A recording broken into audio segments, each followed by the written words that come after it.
Tulikutana Mahakama Kuu hapa kwa ajili ya kusikiliza maombi ya habeas corpus ambayo tuliwasilisha hapa kwa niaba ya mteja wetu ambaye ni makamu mwenyekiti wa chama bara, Mheshimiwa John Heche, ambaye anashikiliwa na Jeshi la Polisi tangia tarehe 22. Ushauri hilo limesikilizwa leo, limekuja leo, na upande wa wajibu maombi IGP pamoja na watu wengine wamefika leo na wameomba kuleta kiapo kinzani kwa maana ya kutoa majibu ili baadaye mahakama iweze kutusikiliza baina ya pande zote mbili. Kwa hiyo amri ya mahakama ni kwamba wanapaswa kuleta majibu hayo. Mwisho wa kuleta majibu ni Jumapili tarehe 9 na Jumatatu tarehe 10 saa 4:30 asubuhi tutakutana hapa Mahakama Kuu kwa ajili ya kusikiliza maombi hayo baina ya pande zote mbili.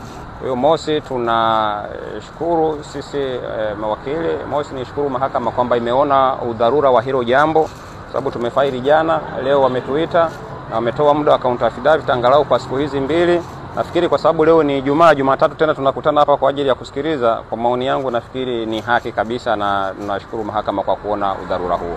La pili ni washukuru mawakili ambao wamekuja kwa ajili ya kuonyesha solidarity na kutetea pia application hii, wakiongozwa na mzee Mpale Mpoki na mawakili wengine ambao ninao hapa, Paul Sabo, Matauka Selemani, yuko Edison Kilatu na William Kurwa Maduhu ambao wamekuja na tumekuwa nao hapa.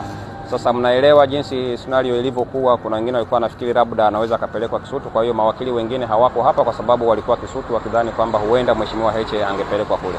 Lakini feedback ya hapo ni hiyo. Waomba wa Tanzania tutakutana hapa Jumatatu. Tutakutana hapa Jumatatu saa 4:30 asubuhi kwa ajili ya kusikiliza maombi hayo ambayo tumeyafaili kwa niaba ya Mheshimiwa Heche.